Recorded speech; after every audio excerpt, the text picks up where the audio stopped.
Hello friends, previous video में हम discuss कर रहे थे कि ट्री मेथड से कैसे हमें किसी भी टाइम कॉम्प्लेक्सिटी के रिकरेंस रिलेशन को सॉल्व करना चाहिए। तो आइए कुछ और एग्जांपल के जरिए उस मेथड को बेहतरीन समझते हैं। सो यहाँ पर दोस्तों जो आपको एग्जांपल दिख रहा है T of N equals to what, N plus twice of N by two. इसके पहले क्वेश्चन में क्या था, C plus twice of N by two, right. तो ये भी एग्जैक्टली वैसे ही सॉल्व होगा जैसे प्रीवियस क्वेश्चन हुआ था। यहाँ पर दोस्तों आपको इसे इंटरप्रेट कैसे करना है वो इंपॉर्टेंट है। जैसे यहाँ पर जो इक्वेशन दी गई है T of N equals to N plus twice of N by two, से हम ऐसे लिख सकते हैं T of n by two plus T of n by two. इसका मतलब समझिएगा कि T of n equal to कुछ टाइम n लग रहा है, फिर n टाइम में ये दोनों के लिए कितना टाइम लगेगा अगर मैं वो प्लस कर दूं तो मुझे total time T of n पता चल जाएगा। समझे? तो इसी चीज को हम कैसे लिखेंगे कि जब भी हमें ये जो अलग से दिया होता है ना, n c कुछ भी दिया होगा इक्वेशन, मतलब ये एक चीज आप ये समझिए कि दोस्तों टी ऑफ n को t के टर्म में ही लिखा गया है। तो ये जो t और t है ना, इसको छोड़कर बाकी जो भी है, जैसे यहाँ पर n है, इसके पहले क्वेश्चन में c था, उसे आपको हॉरिजॉन्टली ड्रॉ करना है। ठीक है, सो ऐसे करने से क्वेश्चन सॉल्व करना आसान होता है, बाकी कुछ नहीं। तो यहाँ पर देखिएगा मैं नोड बना रहा हूँ t ऑफ n का, और t of n equals to दोस्तों क्या है, n plus twice of n by two. अब वो जो twice of n by two है जिसे मैं लिख रहा था t of n by two plus t of n by two, वो दो इसके ब्रांचेस बनेंगे। मतलब t ऑफ n को आपने कितने पार्ट में डिवाइड किया है वो t ऑफ n के ब्रांचेस हो गए। लेकिन वो ब्रांचेस को डिवाइड करने के पहले आपको कितना टाइम लग रहा है, n टाइम लग रहा है ना, क्योंकि टी ऑफ n की फॉर्मूला क्या है, n plus twice of n by two. मतलब पहले n फिर उसके बाद डिवीजन करना है। तो दोस्तों यहाँ पर n को हम ड्रॉ करेंगे हॉरिजॉन्टली, ठीक है, एंड देन उसके बाद हम टी ऑफ n को दो पार्ट में इस तरह डिवाइड करेंगे। तो इसका मतलब आपको समझना इंपॉर्टेंट है, ग्राफ ड्रॉ करना, ये मतलब ट्री का डायग्राम ड्रॉ करना अलग चीज है, उसके इंटरप्रिटेशन को समझना इंपॉर्टेंट चीज है, क्योंकि हम कर क्यों रहे हैं, हमें टाइम कॉम्प्लेक्सिटी निकालनी है, राइट। तो दोस्तों टी ऑफ n की जो वैल्यू होगी, इसको कितना टाइम लगेगा और इसको कितना टाइम लगेगा, दोनों को सम करो। किस में सम करो, n में सम करो। समझे? तो n is independent of this two, so T of n equals to n plus this and this. तो अब इसके और इसके लिए कितना टाइम लगेगा हमें ये निकालना है। तो अब इसके लिए कितना टाइम लगेगा, इसके लिए दोस्तों हमें फिर से यही जो इक्वेशन दिया गया है ना टी ऑफ n का, उसी में n की जगह पुट करना है n बाई टू। समझे? तो अगर इसी इक्वेशन में n की जगह n बाई टू पुट करूं तो हमें क्या मिलेगा, T of n equals to, अब यहां पर दोस्तों जो n है पहले उसमें n बाई टू पुट करना पड़ेगा, राइट। तो यहां पर क्योंकि मैं n को n बाई टू से रिप्लेस कर रहा हूं तो मुझे मिलेगा T of n by two equals to n by two plus twice of, जो T of n by two है वहां पर n की जगह n बाई टू पुट करें तो हमें मिलेगा T of n by to का होल स्क्वायर। ठीक है, तो इसे हम कैसे इंटरप्रेट कर सकते हैं कि T of n by two is equal to some time, यहां पर n बाई टू मतलब कुछ n बाई टू टाइम लगेगा, देन उसके बाद twice of T of n by two square. अब twice of T of n by two square को हम फिर से ऐसे लिख सकते हैं जैसे हमने पहले किया था, T of n by two square plus T of n by two square, है ना। इसका मतलब ये हुआ दोस्तों, इसका मतलब समझिएगा कि T of n by to को हम दो पार्ट में डिवाइड कर रहे हैं, T of n by two square and T of n by two square, ऐसे ये दो पार्ट में डिवाइड हो जाएगा। तो उनके लिए जितना टाइम लगेगा उसको हम सम करेंगे किसमें, n बाई टू में। तो ये n बाई टू में हॉरिजॉन्टली ड्रॉ करूंगा। मतलब इतना आपको याद रखना है कि ये जो अलग से होता है ना, इसको हॉरिजॉन्टली ड्रॉ करना है, और फिर आपको हर लेवल में वो जो मिल रहा है हॉरिजॉन्टल वाला उसे ऐड करते जाना है। यहां पर दोस्तों अब मैं इसे अगर फर्दर डिवाइड करूं तो ये T of n by two और T of n by two same है, तो दोनों के लिए कितना टाइम लगेगा, यहाँ पर n बाई टू जो पहला टर्म होगा, उसके बाद आगे का जो इनका टाइम होगा वो कौन लोग डिसाइड कर रहे हैं, T of n by two square and T of n by two square. तो ये दोनों का टाइम n बाई टू में प्लस करेंगे तो वो इक्वल होगा T of n by to के। अब यहां पर भी आप एक पैटर्न ऑब्जर्व करोगे कि अगर इसको मैं फिर से आगे डिवाइड करूं तो आगे कितना टाइम लगेगा, तो फिर से हमें क्या करना है, T of n by two square के लिए यहां पर n की जगह n by two square put करना है। तो ये टर्म क्या हो जाएगा, n बाई टू स्क्वायर। तो इसके लिए n by two square time, फिर इसका जो फर्दर डिवीजन होगा वो दोनों का टाइम वो n बाई टू स्क्वायर में ऐड करेंगे। कुछ इस तरह यहां पर दिखा रहा हूं मैं एनिमेशन के साथ। सो देखिएगा ये हर एक को n बाई टू स्क्वायर जो पहला टर्म रहेगा वो, राइट, पहला टर्म समझ रहे हैं ना। यहाँ पर दोस्तों T of n by two square कैसे निकालोगे, यहाँ पर n की जगह n by two square put करोगे तो ये n क्या हो जाएगा, n बाई टू स्क्वायर। तो n बाई टू स्क्वायर, फिर ये जो ब्रांचेस है ट्वाइस ऑफ t, n की जगह n by two square put करोगे तो डिवाइड बाई टू होगा तो n बाई टू क्यूब होगा। तो twice of T of n by two cube, मतलब T of n by two cube plus T of n by two cube. मतलब ये जो है अब दो पार्ट में फिर से डिवाइड होगा कुछ इस तरह, यहाँ पर दोस्तों T of n by two cube and T of n by two cube, right. और जैसे ये भी आगे दो पार्ट में डिवाइड हो रहा है, T of n by two cube और T of n by two cube. अब ये दोनों का जो सम है, ये जो दोनों का सम है, इनके लिए जितना टाइम लगेगा वो इसमें ऐड करेंगे तो ये इसका टाइम होगा। ठीक है। अब जैसे हमने पहले किया था, मतलब हम क्या करने वाले यहाँ पर दो चीज नोट करेंगे, ये डिवीजन कब तक चलती जाएगी उसके लिए कंडीशन दी गई है, जब n की वैल्यू 1 हो जाएगी। मतलब यहाँ पर अगर n 1 पुट करें तो जब t ऑफ 1 इक्वल टू दोस्तों 1 हो जाएगा तब रुक जाना है। मतलब t के अंदर दिखने वाला एक्सप्रेशन अगर 1 हो जाएगा तब रुक जाना है। इसको पहले आप समझिएगा कि n इक्वल टू 1 मतलब यहाँ पे 1 पुट करना है, तो t ऑफ 1 इक्वल टू 1 मतलब हमारे केस में t के अंदर जब 1 आएगा तब रुक जाना है। जैसे मैंने प्रीवियस वीडियो में भी आपको एक्सप्लेन किया था कि अगर n की वैल्यू 8 होती थी तो यहाँ पर दोस्तों 8/2 क्यूब 1 होता था, तब हम रुक जाते थे। और रुक जाते थे मतलब यहाँ पर सब जगह t ऑफ 1 ऐसे हो जाता था। और अगर वो t ऑफ 1 हो गया तो हमें सब जगह क्या पुट करना होता था, 1 पुट करना होता था, क्योंकि दिया गया t ऑफ 1 1 है, राइट। तो दोस्तों आखिरी लेवल में हर एक नोड से क्या मिलता था हमें, 1 1 1 1 1 1 ऐसा मिलता था। तो अगर मैं ये कहूं कि आखिरी नोड पे आने पर जो अंदर का एक्सप्रेशन है वो n/2k है, तो मैं कह सकता हूं ना n/2k आखिरी लेवल में क्या हो गया था, 1 हो गया था। यानी n किसके इक्वल हो गया था, 2k के इक्वल हो गया था। अब जैसे प्रीवियस क्वेश्चन में हमने देखा था इसके थ्रू, एग्जाम्पल के थ्रू, की यार यहाँ पर n/2 क्यूब है, तो एक चीज हमें यहाँ पर ऑब्जर्व करना है कि अगर मुझे टोटल टाइम कॉम्प्लेक्सिटी निकालनी है तो मुझे करना क्या है, n यहाँ पर n/2 वो n/2, यहाँ पे n/2 स्क्वायर n/2 स्क्वायर, बाकी के दो n/2 स्क्वायर, सब कुछ सम कर देना है, राइट। और लास्ट में सबसे हमें 1 1 1 1 मिल रहा है उसे ऐड कर देना है। तो दोस्तों अगर आप पहले लेवल में कितने n मिल रहे हैं इसे ऑब्जर्व करोगे तो क्या मिल रहा है हमें, 1 n मिल रहा है। दूसरे लेवल में कितना टोटल टाइम है, तो n/2 यहाँ से n/2 यहाँ से मिल रहा है, राइट। ये दोनों को सम करेंगे तो हमें क्या मिलेगा, n ही मिलेगा। वैसे दोस्तों अगर आप n/2 square n/2 square n/2 square n/2 square ये चारों को ऐड करोगे तो अगेन आपको n मिलेगा। तो आप देख रहे हो हर एक लेवल से आपको जो टाइम मिल रहा है, ये जो पार्ट है टाइम का, इसको अगर आप सम कर रहे हो, देखो टोटल टाइम क्या होगा, हर एक नोड जितना टाइम दे रहा है उसे ही तो ऐड करना है ना। आखिरी वाला नोड 1 1 देगा तो उसे ऐड करते आओ और ऊपर ऐड कर दो तो आपको t ऑफ n मिल जाएगा। नहीं समझे, जैसे ये दोनों सपोज 1 1 होते थे तो 1 1 हम इसमें ऐड करते थे, और वैसे ये 1 1 इसमें ऐड करते थे, फिर ये दोनों को हम इसमें ऐड करते थे, सिमिलरली उस तरफ करते थे, फिर वो दोनों का आंसर इसमें ऐड करते थे तो t ऑफ n होता था। तो नीचे से ऊपर जाने से अच्छा है ऊपर से नीचे आओ, मतलब उल्टा ऐड हम करेंगे, n ये फिर ये ऐड करेंगे, फिर ये और ये ऐड करेंगे। तो चाहे नीचे से ऊपर ऐड करो चाहे ऊपर से नीचे ऐड करो, ऐड तो एक ही होगा, राइट। तो दोस्तों यहाँ पर आई होप आपको ये समझा जो मैंने कहा कि अब डाउनवर्ड से अपवर्ड ऐड करना और अपवर्ड से डाउनवर्ड ऐड करना दोनों एक ही चीज होती है। तो हम जनरली अपवर्ड से डाउनवर्ड फॉलो करेंगे पैटर्न को ऑब्जर्व करने के लिए। तो दोस्तों पैटर्न क्या है कि हर एक लेवल पे टाइम n ही लग रहा है। तो अगर मैं ये कहूं कि हर एक लेवल पे टाइम n लग रहा है तो सिर्फ लास्ट वाले लेवल को छोड़कर बाकी सब जगह n लगेगा। तो मेरा क्वेश्चन ये है कि लास्ट वाले को छोड़कर बाकी ऐसे कितने लेवल होंगे जहां पर n लगेगा। तो अगर आप ऑब्जर्व करोगे कि यार ये 2/3 है तो यहाँ पे 2 का पावर 3 है, तो इसके पहले कितने बार आपने n ऐड किया, 3 बार, 1 2 और 3, ठीक है। इसलिए दोस्तों मैं कह सकता हूं कि आखिरी वाला इन जनरल में ले रहा हूं कि अगर ये और डिवाइड होते गए आगे और अगर हमें n/2k मिलता है तो 2 का पावर क्या है, k, तो इसका मतलब ये हुआ कि हमने k लेवल तक n ऐड किया है, मतलब n को कितनी बार ऐड किया है, k बार। तो इसलिए मैं कह सकता हूं कि time complexity t of n equals to kn। नहीं समझे आप, जैसे दोस्तों यहाँ पर n और n कितने हुए, 3n। तो आप देखो कि आखिरी लेवल में 2 का पावर क्या है, 3 है। तो इसलिए अगर आखिरी लेवल में 2 का पावर k है तो आपने n कितनी बार ऐड किया है, k बार ऐड किया है, इतना सिंपल है। सो दोस्तों अब जो आखिरी लेवल होगा वहां पर आपको सब नोड से क्या मिलेगा, 1 1 1 1 यही मिलने वाला है। तो वो आखिरी वाला जो लेवल होगा उसमें कितने नोड होंगे, 2/k। जैसे यहाँ पर दोस्तों 2/3 है मतलब 8, तो टोटल देखो 8 नोड है। मतलब आपको अगर आखिरी वाले लेवल पे 2/k मिल रहा है एक्सप्रेशन तो उसमें 2/k नोड्स होंगे और हर एक नोड से 1 मिलेगा, तो टोटल 1 कितना मिलेगा, 2/k।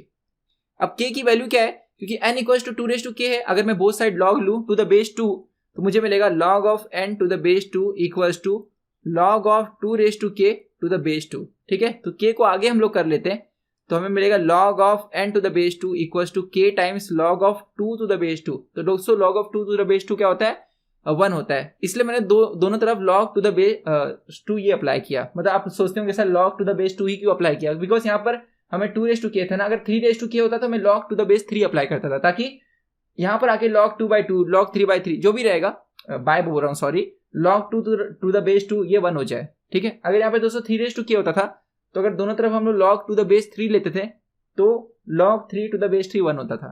तो यहाँ पे पावर में यहाँ पर जो बेस है वो क्या है उसके हिसाब से log का बेस डिसाइड करना है। आई होप आपको क्लियर है ये। सो यहाँ पर आप देखेंगे k का वैल्यू क्या आया, k का वैल्यू दोस्तों हमें मिला log n to the base 2, right. तो अब इस फॉर्मूले में अगर मैं पुट कर दूं तो मुझे फाइनल टाइम कॉम्प्लेक्सिटी की जो एक्सप्रेशन है वो क्या मिलेगी, फाइनल टाइम कॉम्प्लेक्सिटी हमें मिलेगा दोस्तों t of n equals to kn, k क्या है, log n to the base 2 into n plus 2 raise to k, 2 raise to k किसके इक्वल है, n के। तो अब दोस्तों यहाँ पर देखो n इंटू लॉग n और ये प्लस n में कौन बड़ा है, n इंटू लॉग n। अब अकाउंट में हम टाइम कॉम्प्लेक्सिटी में डोमिनेटिंग टर्म ही बस देखते हैं, सो इसलिए हम कह सकते हैं this is equal to order of n log n, ठीक है। बेस में 2 है बरोबर है, लेकिन हम असिम्प्टोटिक में बेस में जो होता है उसे नहीं लिखते हैं क्योंकि कांस्टेंट को हम इग्नोर करते हैं, राइट। सो दोस्तों यहाँ पर मुझे लगता है आपको समझा कैसे मैंने इसकी प्रोग्राम कॉम्प्लेक्सिटी आपको बताई। तो आइए एक और एग्जांपल के जरिए इसे और बेहतर समझते हैं। थोड़ा सा कॉम्प्लेक्स एग्जांपल लेते हैं। यहाँ पर तो आप देखोगे t ऑफ n दो इक्वल पार्ट में डिवाइड हो रहा है, t of n by 2 and t of n by 2। लेकिन अगर वो इक्वल पार्ट में डिवाइड ना होकर अनइक्वल पार्ट में डिवाइड हो तब क्या करने का, आइए उस पार्ट को देखते हैं। सो दोस्तों इस सेकेंड एग्जाम्पल को देखिएगा जहां पर आप t ऑफ n को दो अनइक्वल पार्ट में डिवाइडेड देखते होंगे कि t of n equals to n then plus t of n by 3 plus t of 2n by 3। तो इसके पहले में क्या था, n बाई 2 इक्वल पार्ट में डिवाइड हो रहा था, लेकिन अब अनइक्वल है। सो ट्री डायग्राम तो सेम बनेगा, लेकिन जो ट्री की हाइट होगी ना वो यहाँ पर थोड़ा सा आपको ध्यान देना होगा कि हाइट क्या होगी। प्रीवियस केस में क्या हो रहा था कि हर एक लेवल पे जो टी के अंदर का एक्सप्रेशन था वो सेम था बिकॉज डिवीजन इक्वल थी। यहाँ पर ऐसा नहीं होगा, देखते कैसे होगा। तो दोस्तों यहाँ पर भी सेम हमें सबसे पहले रूट नोट बनाना है टी ऑफ एन और उसके साथ कॉस्ट कितना एसोसिएटेड है। ये जो तो पहला टर्म होता है ना इसे हम कहते हैं एसोसिएटेड कॉस्ट, उसको हॉरिजॉन्टल बनाओ। तो दोस्तों इस तरह हम इसको कह सकते हैं कि T of N is related to associated with cost N, okay. Then T of N equals to N plus T of N को हमने ये दो पार्ट में डिवाइड कर दिया तो वो ब्रांचेस होंगे, जो हम पार्ट में डिवाइड कर रहे हैं उसे एज अ चाइल्ड बनाना है। दोस्तों यहाँ पर दो चिल्ड्रन बनेंगे T of N by 3 and T of 2n by 3। I hope आपको इसका मतलब समझ गया है कि ये दोनों को जितना टाइम लगेगा वो हम n में प्लस करेंगे तो ये इसका टाइम होगा, राइट। तो अब यहाँ पर क्वेश्चन ये है कि टी ऑफ n बाई 3 का टाइम कितना होगा। सो दोस्तों टी ऑफ n बाई 3 के टाइम के लिए आपको यही सेम एक्सप्रेशन में n की जगह n बाई 3 पुट करना है। तो अगर आप ऐसा करते हैं तो आपको पहला टर्म मिलेगा यहाँ पर n बाई 3 और यहाँ पर n की जगह n बाई 3 पुट करोगे तो आपको मिलेगा n बाई 3 स्क्वायर और यहाँ पर n की जगह n बाई 3 पुट करोगे तो आपको मिलेगा 2n बाई 3 स्क्वायर। इसका मतलब क्या हुआ कि टी ऑफ n बाई 3 का एक्सप्रेशन निकलेगा n by 3 plus T of n by 3 का square plus T of 2n by 3 का स्क्वायर, ऐसा कुछ, राइट। मतलब T of n by 3 is equal to this time plus time due to this two sub parts. तो ये दोनों इसके children बनेंगे और हॉरिजॉन्टल में जो कॉस्ट एसोसिएटेड होगा वो क्या होगा n बाई 3, ठीक है। जैसे हम हॉरिजॉन्टली ऐसा ड्रॉ करेंगे तो दोस्तों देखिएगा इस तरह अब फर्दर डिवीजन होगा। अब यहाँ पर मैंने दोनों का साथ में दिखाया हुआ है। टी ऑफ 2n बाई 3 में क्या करना है दोस्तों, आपको यहाँ पर n की जगह 2n बाई 3 पुट करना है। तो ये जो है ये 2n बाई 3 हो जाएगा, इसलिए यहाँ पर मैंने 2n बाई 3 दिखाया। तो ये दोस्तों जो पहला टर्म होता है ना कॉस्ट एसोसिएटेड, या जरूरी नहीं कि आगे ही n लिखा गया हो, एंड में भी ऐसा प्लस n बोल सकते हैं, ठीक है। वो कहाँ लिखा गया उससे मतलब नहीं है, आपको बस ये देखना है कि जो टर्म t के साथ नहीं है, मतलब ऐसे देखो ये बाकी के सब t वाले है ना, इसको छोड़कर जो ये रहेगा उसे हम कहते हैं एसोसिएटेड कॉस्ट। वो आपको हर एक नोट के साथ हॉरिजॉन्टली ड्रॉ करना है, ओके। तो अगर मैं n की जगह 2n बाई 3 पुट करूं तो यहाँ पर n की जगह 2n बाई 3 हो जाएगा, इसलिए यहाँ पर मैंने 2n बाई 3 लिखा है, ओके। अब दोस्तों जिस तरह मैंने आपको बताया ये आगे डिवाइड होगा कुछ इस तरह, देखिएगा मैं यहाँ पर चारों का डिवीजन दोनों का डिवीजन दिखा दे रहा हूँ। तो यहाँ पर टी ऑफ n बाई 3 ये दो पार्ट में डिवाइड होगा। कैसे पता चला, इस इक्वेशन में n की जगह ये पुट कीजिए n बाई 3 तो आपको यहाँ पर जो दो डिवीजन है वो ये मिलेंगे। वैसे दोस्तों इसी फॉर्मूले में n की जगह पुट कीजिए 2n बाई 3 तो आपको यहाँ पर जो दो डिवीजन के आंसर मिलेंगे वो ये दो होंगे। समझ में आ गया। अब वैसे ही सिमिलर लॉजिक अप्लाई करके आपको ये फाइंड करना है, ये फाइंड करना है और इनके एसोसिएटेड कॉस्ट लिखना है, तो आपको कुछ इस तरह दिख जाएगा और डिवीजन कुछ इस तरह हो जाएगी। लेकिन क्वेश्चन ये है यार ये डिवीजन रुकेगा कब, ठीक है।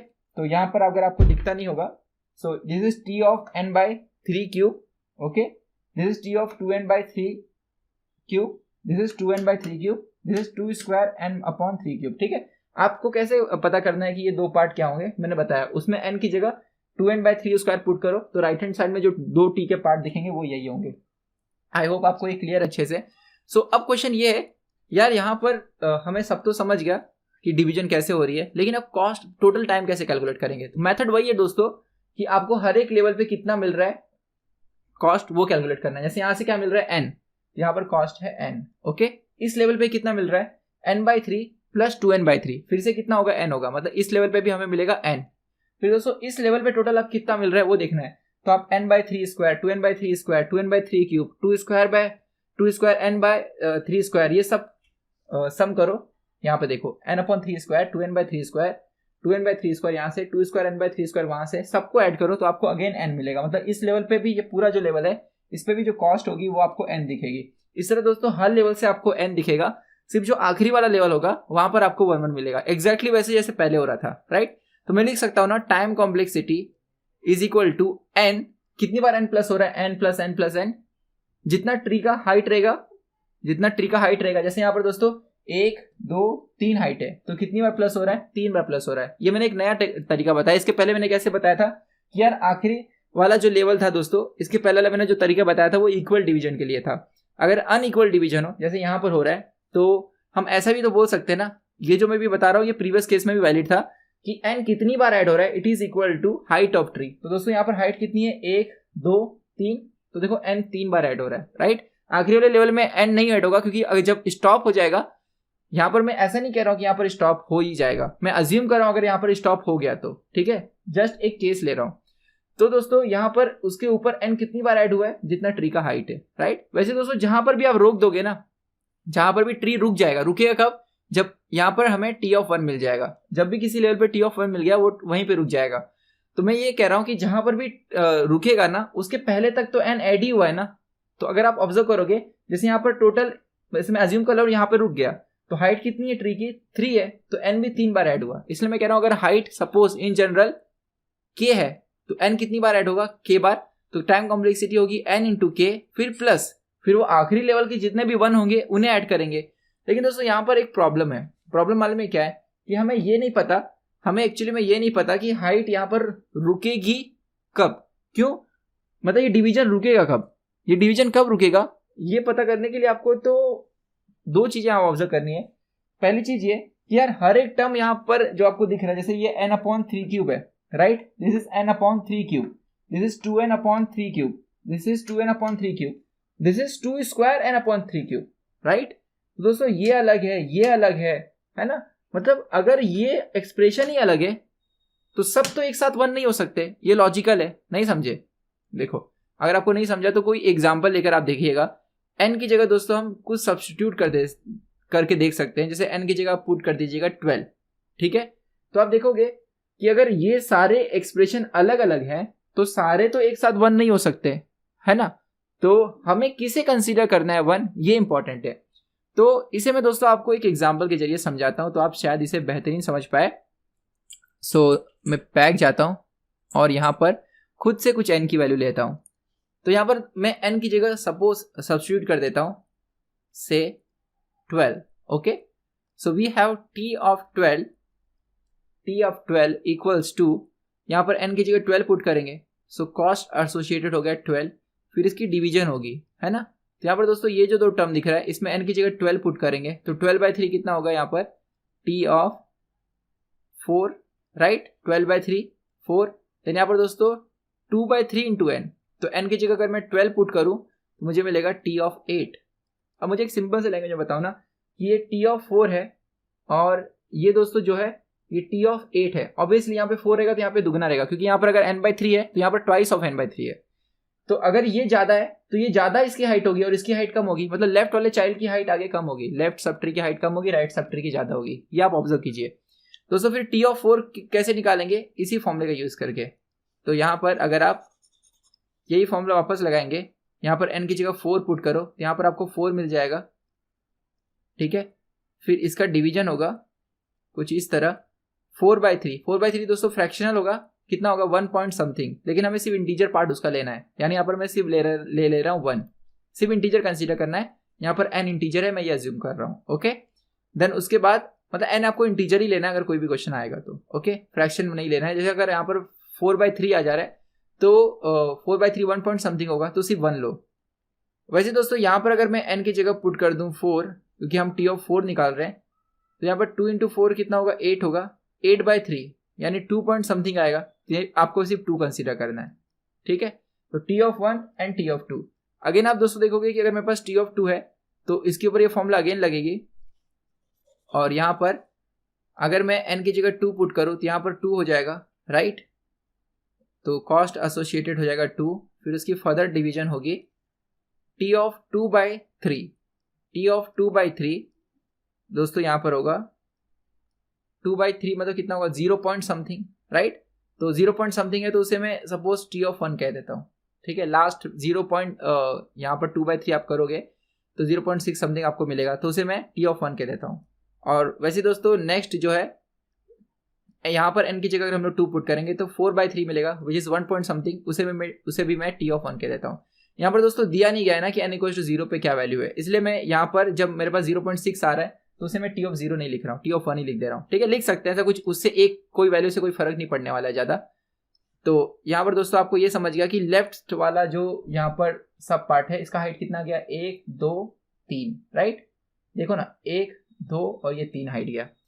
अब अगर आप दोस्तों इसका हाइट निकालोगे टी ऑफ 8 का, तो टी ऑफ 8 का हाइट कैसे, ये टी ऑफ 8 कैसे डिवाइड होगा, इसी फॉर्मूले में n की जगह यहाँ पर 8 पुट करो तो एसोसिएटेड कॉस्ट हो गया 8, और जो दो सब डिवीजन होगी वो कैसे होगी, टी ऑफ यहाँ पर 8/3, यानी 8/3 कितना होगा, 8/3 करोगे तो आपको वही फिर से 2 पॉइंट समथिंग मिलेगा, तो मैं 2 कह देता हूँ, टी ऑफ 2। फिर राइट हैंड साइड कितना मिलेगा, टी ऑफ 4, समझे। तो अब यहाँ पर आपको ये ऑब्जर्व करना है कि यार पूरा का पूरा जो सिनेरियो है उसके अंदर टी ऑफ 4 यहाँ पे हमें मिल रहा है, यानी टी ऑफ 4 के आगे का जो ट्री बनेगा वो क्या होगा, ये पूरा जो टी ऑफ 4 का ट्री है, यानी ये जो पूरा ट्री है यही तो पूरा सेम आगे बनेगा ना। तो यहां से तो एक पिक्चर क्लियर दिख रहा है ना कि टी ऑफ 8 का जो हाइट है वो टी ऑफ 4 से बड़ा होगा, क्योंकि आगे ये जो पूरा का पूरा पार्ट है जिसे मैं बना देता हूं यहाँ पर T of 1 then T of 2, यहाँ पर मैं एसोसिएटेड कॉस्ट नहीं लिख रहा हूं, मैं बस आपको हाइट बताना चाहता था, ठीक है। तो देखो दोस्तों यहाँ पर ये जो राइट सब ट्री का हाइट है वो कितना है, 1 2 3 4, मतलब इसकी हाइट ज्यादा है ना। तो ट्री का हाइट कौन डिसाइड कर रहा है, जो टर्म बड़ा है। इसलिए जब आप ट्री ऐसे अनइक्वल डिवीजन में बनाओगे ना, तो हाइट ऑफ ट्री अगर आपको निकालना है तो आप किसे कंसीडर करोगे, जिस पार्ट में टी के अंदर का एक्सप्रेशन बड़ा है, समझ गए। तो आई होप आपको क्लियर है। तो वही दोस्तों हाइट, ट्री का हाइट बताएगा। तो आते हम लोग वापस से अपने मेन सिनेरियो पे। तो ये हमारा पूरा का पूरा ट्री था, अगर आपको याद हो, जिसके अंदर मैंने आपको बताया कि हर एक लेवल पे हमें कॉस्ट n लग रहा था, और मैंने कहा कि टोटल कितना यहाँ पर n को हमें ऐड करना पड़ेगा, जितना ट्री का हाइट है उतना, ठीक है। तो t ऑफ n हो जाता था n times height of tree. अब हाइट ऑफ ट्री कौन डिसाइड कर रहा है दोस्तों, हाइट ऑफ ट्री डिसाइड कर रहा है जो सबसे बड़ा पार्ट है। तो आपको देखना है सबसे बड़ा यहाँ पर क्या आपको दिखेगा। सो अगर आप थोड़ा सा जनरलाइज करोगे, जितने भी लेफ्ट हैंड साइड वाले चिल्ड्रन है उन्हें ऑब्जर्व करो। तो दोस्तों यहाँ पर देखिए n/3 है, यहाँ पर n/3 स्क्वायर है, यहाँ पर n/3 क्यूब है। तो जो लेफ्ट वाला एकदम सब पार्ट होगा उसका इन जनरल एक्सप्रेशन क्या होगा, उसका इन जनरल एक्सप्रेशन होगा n/3k, राइट। वैसे दोस्तों ये जो एक सब एक्सप्रेशन है, अगर आप किसी भी जो लेफ्ट चाइल्ड है यहाँ पर उसका राइट वाला देखोगे तो क्या आ रहा है, 2n/3 क्यूब, ठीक है। वैसे यहाँ पर देखिएगा 2^3 क्यूब, यहाँ पर क्या आ रहा है 2n/3 क्यूब, यहाँ पर क्या है 2^3 क्यूब। क्योंकि ये जो है ये जो सेम है ना, तो उनके लेफ्ट और राइट तो सेम ही होंगे, लेकिन मैंने आपसे ये कहा कि आपको देखना है कि सबसे बड़ा सब एक्सप्रेशन कौन सा है। तो एक तो आपको जनरलाइज मिल गया कि भाई जो सब लेफ्ट वाले हैं वो n/3k का फॉर्म ले रहे हैं, है ना, वहां पर मैंने लिखा हुआ है n/3k का फॉर्म ले रहे हैं। लेकिन जो दोस्तों सिर्फ राइट वाले जो हैं, एकदम राइट मोस्ट वाले, देखो जैसे यहाँ पर आप देखोगे ये 2n/3, ये क्या है 2^3 स्क्वायर, और यहाँ पर ये क्या है 2³ n/3 क्यूब। तो जो एकदम राइट साइड वाला है दोस्तों उसका एक्सप्रेशन है 2k इन जनरल, हाँ n/3k। तो अगर मैं आपसे जनरल अब पूछूं कि n/3k बड़ा है कि 2k n/3k बड़ा है, तो आंसर क्या होगा, ऑब्वियसली ये वाला बड़ा होगा, राइट। तो दोस्तों हाइट ऑफ ट्री कौन डिसाइड करेगा, ये डिसाइड करेगा, समझे। तो इसलिए मैं कह सकता हूं कि मेरी ट्री की डिवीजन तब रुक जाएगी जब ये वाला जो बड़ा वाला टर्म है वो 1 हो जाएगा, छोटा वाला तो पहले ही 1 होके रुक जाएगा, समझे। मतलब इस तरह वाला जो टर्म रहेगा, छोटा जो रहेगा, जैसे अभी मैंने आपको दिखाया t ऑफ 4 और t ऑफ 8, तो t ऑफ 4 तो जल्दी 1 हो गया, t ऑफ 1 उसका जब हम डिवाइड करते गए तो वो t ऑफ 1 हो गया, लेकिन जो t ऑफ 8 था वो थोड़ी देर के बाद t ऑफ 1 पे पहुंचा। मतलब डिवाइड करते करते t ऑफ 8 का डिवीजन आगे तक चल रहा था, उसके पहले ही t ऑफ 4 का डिवाइड होकर t ऑफ 1 तक वो पहुंच चुका था। थोड़ा वीडियो पीछे जाकर आप फिर से देखिएगा। तो इसलिए दोस्तों t की डिवीजन कब रुक जा रही है ये डिसाइड कौन कर रहा है, जो बड़ा वाला टर्म है वो। तो इसलिए मैं कह सकता हूं कि जब 2k n अपॉन 3k ये 1 हो जाएगा तब ट्री की डिवीजन रुक जाएगी। और इसी को हम लोग लिख सकते हैं दोस्तों, इसी को हम लोग लिख सकते हैं कुछ इस तरह। यहाँ पर पहले मैं हाइट फाइंड कर लेता हूँ ट्री की।